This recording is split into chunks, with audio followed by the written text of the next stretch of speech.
Meaning of take expectations to is disagree with or objects to, ये इसके right options बनते हैं, is disagree with or objects to. Next question है, if the average of 6 number is 10 and then multiply by 3 then the average will be 30। ये 30 कैसे आया? इसका एक फार्मूला होता है। इसका फार्मूला क्या है? इसका फार्मूला इस तरह से होता है, अगर आपने न्यू एवरेज को फाइंड करना है, new average is equal to, अब यहां पे जो गिवन एवरेज है, गिवन एवरेज उसको मल्टीप्लाई करना है किसके साथ? जो के मल्टीपल फैक्टर है। कौन सा?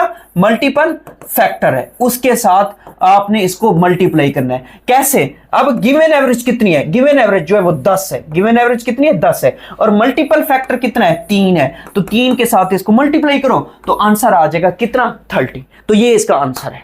फिर नेक्स्ट क्वेश्चन है, what percent of the day is 3 hours. अब what percent of the day is 3 hours. अब एक घंटे, एक दिन की अगर बात करें, एक दिन की बात करें तो एक दिन की बात करें तो उसमें कितने घंटे होते हैं? उसमें 24 घंटे होते हैं।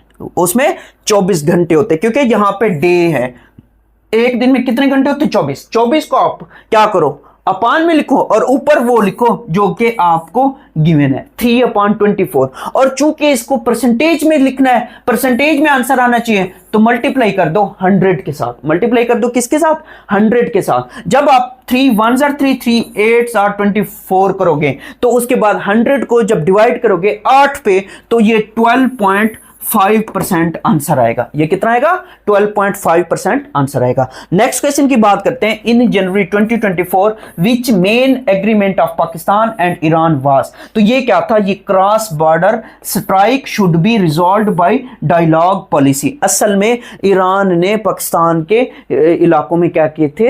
एयर स्ट्राइक्स की थी। तो पाकिस्तान ने जवाबन उस पर एयर स्ट्राइक्स की थी। तो इस इशू को सॉल्व करने के लिए क्या हुआ? एक डायलॉग पॉलिसी बनाई गई। नेक्स्ट क्वेश्चन है, main topic of United Nation General Assembly session of 2023 और, तो ये क्या था? Building trust and reigniting global solidarity climate change. तो इसका ये राइट ऑप्शन बनता था।